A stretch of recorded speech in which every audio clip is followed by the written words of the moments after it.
Okay, so I went on YouTube to try to find a video about how to replace the headlights on the early Sprinters, and I didn't find any such video. So you can see what happens to them if you park in the sun. UV light destroys the acrylic eventually. So I've got a couple brand new lights I bought off of eBay, and I'm going to change them, and I'll make a little video so other people might benefit by my successes and failures. So first you can see all of the tabs where screws are going to go through on this light, and you look up here and you see them, and one of them is behind the grill, so this grill is going to have to come off. And so there's one screw in the center. There's a couple of these plastic rivet types, so we got to pull the centerpiece and pull that off. And I found another video of a Mercedes where this piece actually pulls off by hand, I believe, I hope. And so that'll let me get to the bottom screw holes on these lights. That's the plastic rivet. It's two-part. This side pushes into that side and spreads these out. Sorry about the blur. Spreads those out after it goes in. That spot right there was a T30 Torx. On each side here is a T20 Torx. Very difficult to reach. You won't reach it with a socket. You need a hand drive to reach in there. I happen to use something attached to my drill, but I got next. You're back underneath the headlight. Take off this piece of trim, and then you can get to the remainder of the screws and get that headlight off of there. Incidentally, these new headlights, every bulb is already in it, so you won't need to worry about moving bulbs from one to the other. 4 screws hold the headlight in, then you need to unplug this wire right here. That powers all the lights. So when you put these 4 screws back in, do not tighten them until you have all of them in, because you want some ability to move this around to get everything lined up right. Yep, I always recommend leaving one side on while you're doing the other. That way you have that as a point of reference.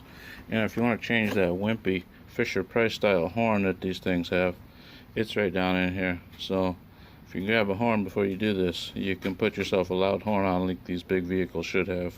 Okay, after several efforts I figured out this screw right here, just leave it backed out. Don't take it out.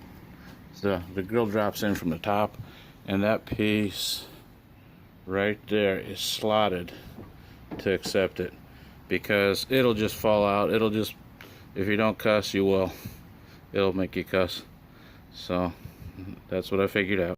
Okay, after fighting with this grill trying to get it back on, I found out this clip right here is put on low, and on the original headlights it's put on high. And so all I need to do is move those up to there, do the same procedure that I told you with leaving the screw out, and then that grill will drop on. You put these rivets back in, and then you take the other side and you shove it in to widen it out on the inside. That screw down there will be your biggest pain in the butt. It doesn't line up well. You're working in the dark. It's just difficult. Everything else went pretty easy. And there it is, all done. Doesn't that look beautiful? Last thing you want to do is carefully take all these bulbs out of the inside of here. Pop those 2 spring clips, and all those bulbs you can save for spare bulbs for the future if you have any go out.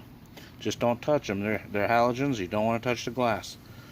And wrap them up, put them in something and save them. So while you're in there pulling the bulbs, pull the electric off of them first, and then you can pull these spring clips. It might be a good idea to save these if you can. If you lose one, it's a pain in the butt. There's a bulb in here as well, that marker light. And this here is your low beam adjuster. On the dash there's a dial that adjusts your low beam high and low. And you simply twist it, pull the wire first, twist that, then you can pull that out. I would recommend keeping that too, because you don't want to go to Mercedes to have to buy another one of these just because you change your headlights and one and a new one fails. So pull that out, throw it in a bag with the other stuff. You can see what I'm doing. I'm throwing it all in a plastic bag. I'll label it Sprinter. It goes in with the other Sprinter parts, and maybe I'll need them someday, maybe I won't.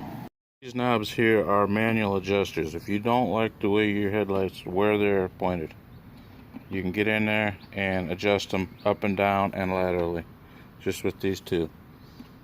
So once you have those close, then this automatic will take over and set you in the right spot. That piece dropped down in and went into there. So that's the piece I pulled out and saved.